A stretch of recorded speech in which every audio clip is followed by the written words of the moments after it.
Now, Wednesday marks exactly a year since Operation Shanela was launched. Its aim was to curb rising levels of crime in the country. Now, Police Minister Bheki has hailed the anti-crime campaign a success, releasing some statistics this morning.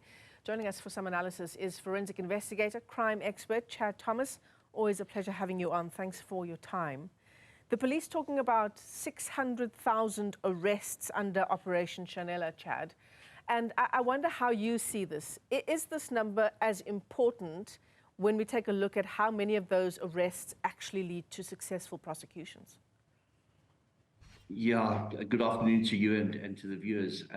The end part of your introduction there says it all. 600,000 arrests, but how many of those become part of a revolving door system and are back on the streets committing crime, and how many, in fact, are held to account?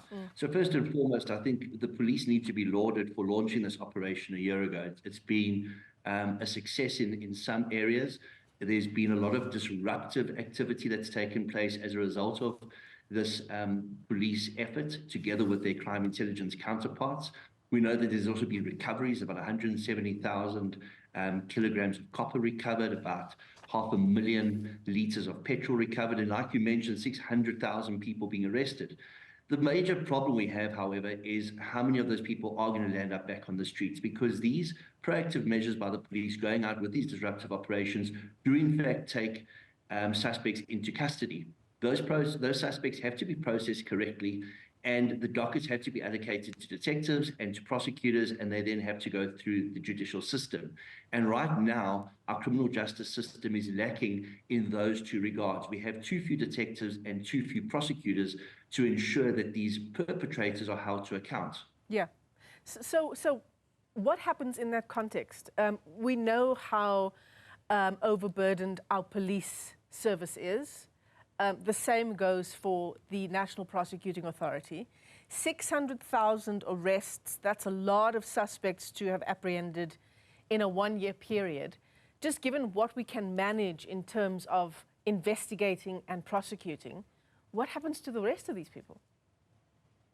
Well, that's a very important question. How many are placed in places for repatriation because they perhaps are undocumented immigrants? How many are placed in our waiting trial system, which is already under significant strain? Some statistics put our prisons at about 140% over capacity. And then, of course, you have the issue where very recently the minister answered a question in Parliament to say that over the past 5 years, 5 million criminal cases have been closed and marked as undetected. That means that there weren't sufficient leads to follow up or suspects to prosecute. A lot of the people, when they're arrested, because they're undocumented, if they are able to be released on their own recognizance or on bail, or even suspects that are known to the authorities that are South African citizens, they may not necessarily go to court. They may be subpoenaed to court, there may be warrants for their arrest issued, but again, they may not pitch at court. Those that do pitch at court, it's a very, very long time between arrest, processing, and trial dates. So those that aren't kept in the system are back on the streets, and they only know one way of survival. That's why we see such a high offending rate in South Africa. The concern, of course, that we have is with too few detectives and too few prosecutors, we have this issue of the police finding reasons to close dockets. And that is why we're seeing such a low rate of conviction. When we look to the two most serious cases in South Africa, like murder with maybe a 10% conviction rate and rape with maybe a 5% conviction rate, that means that if the two most heinous crimes in South Africa have such poor conviction rates, we can expect the same across the board for other crimes with maybe even worse statistics in terms of their conviction rates. So what are you saying, Chad? I mean, we don't want to downplay the effort by police to clamp down on rising levels of crime in the country, right? But given everything that you've just said, I mean, it leads me to the question, what's the use of having tens of thousands of operations happening under Shanela, arresting hundreds of thousands of people, when the outcomes just don't back up the kind of work that goes into it? These disruptive operations are critically important to show that we do, in fact, have a police force that is capable of going out there and ensuring that criminals are brought to book. They are playing their role. The proactive, visible policing members, together with their crime intelligence counterparts, are playing their role in terms of these disruptive operations, in terms of these significant arrests that are being made. Where the ball's been dropped is that there is not sufficient members to investigate those dockets, nor prosecutors to prosecute those dockets, nor courtrooms and court days sufficient to be able to try those cases. We even have a shortage in presiding officers. I've said this before, and it sounds ridiculous, and it may even sound that I'm going against the basic human rights. But if we wanted to keep the people away from committing crimes and reoffending, we would need to have more prison facilities, and that's not going to happen in the short term.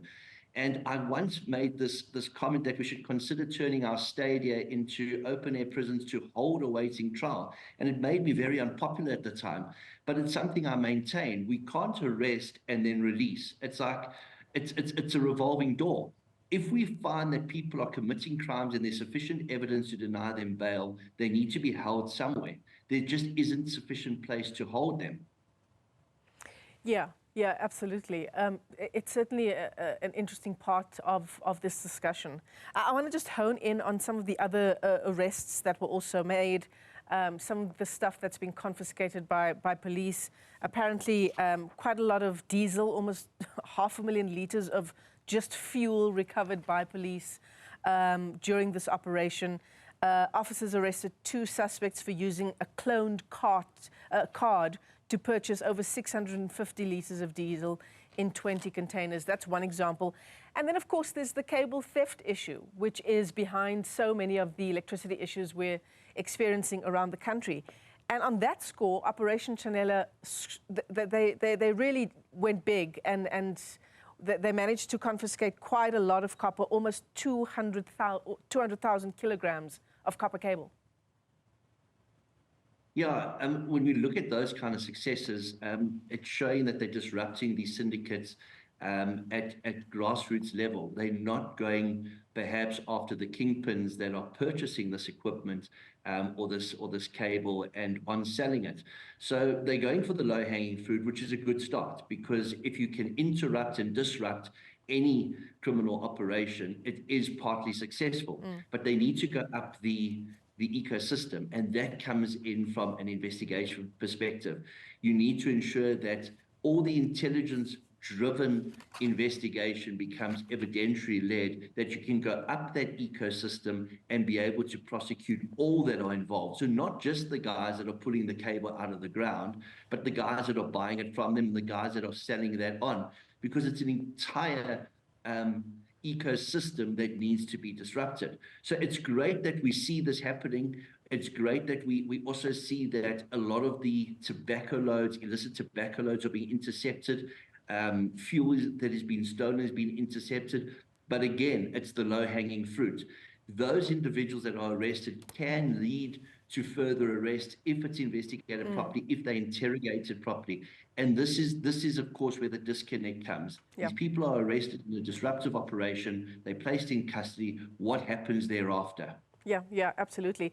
Early on in our conversation, Chad, you talked about just the kind of impact this also has, this issue of visible policing, and this 71,576 operations that have been conducted over the past year by Operation Shanela.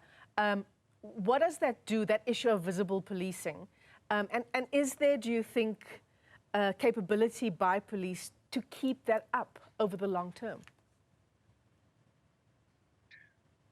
Look, we have police officers that are playing a very important role, but per capita, we're lagging internationally in terms of the amount of police officers per capita required. Having these operations at least sends a clear message out there that we do have well-equipped police officers that can saturate certain areas. But in saturating certain areas, we've always seen this. Crime will then move to another area. When the police move to that area, they'll move back. So there have to be long-term initiatives put into place. These are short-term solutions that are resulting in short-term solutions to zamazamas, to cable theft, to the illicit trade in tobacco, etc. But a lot more needs to be done. The police are sending a very clear message, however, that they are ready and they are able to take on these various syndicates. And I think that's the most important thing, is that Operation Shanela has been a significant show of force. Yeah, absolutely. But now what we need is the follow-through, as we've been discussing throughout this chat. Chair Thomas, let me thank you for your time this afternoon. He is a forensic investigator and a crime expert. More than 600,000 arrests under Operation Shanela over the past year. Now, teaching and learning has been disrupted in Mahikeng, where residents have taken to the streets. A bus and truck have been torched. Several roads have been barricaded with stones. It's still at this stage unclear what sparked this protest action, but police and